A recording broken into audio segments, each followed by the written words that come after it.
had always heard the whispers about the lost ship that tore the seas around Greyhaven. Locals spoke of a cursed vessel that appeared only during the fiercest storms, its ghostly silhouette glimpsed through the lightning flashes. They called it the Lost Hope. It was a cold, stormy night when Harold first saw the ship. The wind howled around the lighthouse, rattling the windows and doors.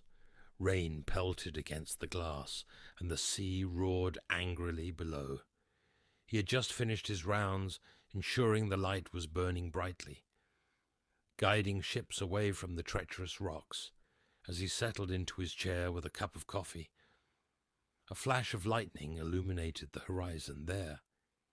In the distance he saw it, a massive shadowy figure of a ship, its sails tattered and torn, floating ominously on the waves. Harold's heart raced. He had never believed the stories, but there it was, undeniable and terrifying. The ship seemed to glow with an eerie light, its outline shimmering against the dark sky. He grabbed his binoculars and peered through them, trying to get a clearer view. Through the rain and mist, he saw the ship's deck crowded with ghostly figures. They moved with unnatural fluidity, their faces twisted in expressions of eternal torment. Harold shuddered and lowered the binoculars, his hands trembling. He knew he had to warn the authorities, but who would believe him? The legends of the Lost Hope had been dismissed as sailors' tales for generations. Still, he picked up the radio and tried to contact the Coast Guard. Static crackled through the speaker, and no one answered his calls. Determined, Harold decided to keep the light burning as brightly as possible, hoping it would keep the cursed ship at bay. He spent the night pacing the lighthouse, his eyes constantly drawn to the ghostly apparition on the water. Hours passed, and the storm showed no sign of abating. The ship remained, looming closer with each flash of lightning. Harold felt a deep sense of dread settle over him, as if the ship's presence was draining the very life from the air. As dawn approached, the storm began to wane. The first light of morning revealed a calm sea, and the ship was gone. Harold breathed a sigh of relief, but the encounter had left him shaken. He spent the day in a daze, trying to convince himself it had all been a nightmare. But as night fell, the storm returned, and with it, the lost hope. This time it was closer, much closer. Harold could hear the creaking of its timbers and the mournful wails of its ghostly crew. Desperate, he ran to the village, seeking help. He banged on doors, waking the inhabitants, but they dismissed his pleas as madness. Only old Tom, the village elder, listened with a knowing look in his eyes. "It's real, lad," Tom said gravely. "The lost hope is a curse that haunts these waters. It seeks the souls of the living to join its damned crew." Harold begged Tom for a way to stop the ship. The old man sighed and led him to a dusty chest in his attic. From it, he drew a weathered map and an ancient book filled with arcane symbols. "There is a way," Tom said, "but it's dangerous. You must sail to the heart of the storm and face the ship's captain. Only by confronting him can you break the curse." With no other options, Harold agreed. Tom provided him with a small boat and a few supplies. As the storm raged, Harold set sail, his heart pounding with fear and determination. The journey was harrowing. The waves towered above him, threatening to capsize his tiny vessel.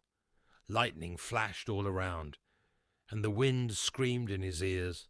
But Harold pressed on, guided by the map and Tom's instructions. Hours later he saw it, the ghostly ship, looming larger than ever. As he drew closer, he felt an icy chill seep into his bones. The air around the ship was thick with a malevolent presence.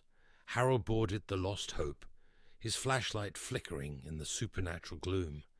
The deck was silent, save for the creaking of the ship and the distant moans of its crew. He made his way to the captain's cabin, where a figure stood silhouetted against the window. "Who dares to board my ship?" a voice rasped, filled with centuries of rage and sorrow.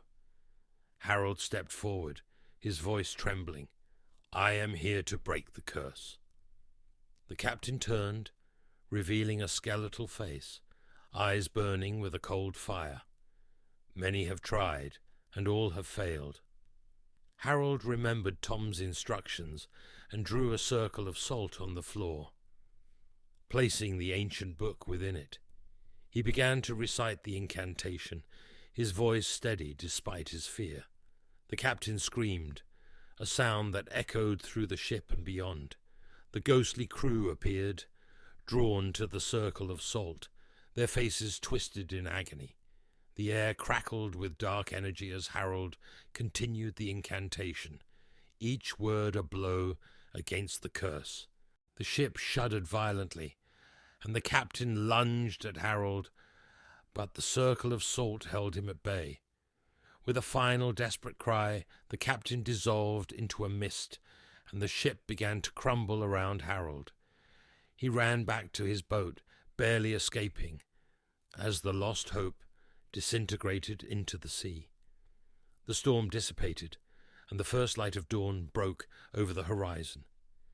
Harold returned to Greyhaven, exhausted but triumphant. The curse of the lost hope had been broken, and the ghostly ship was no more. The villagers greeted him with awe and gratitude, and old Tom nodded in approval.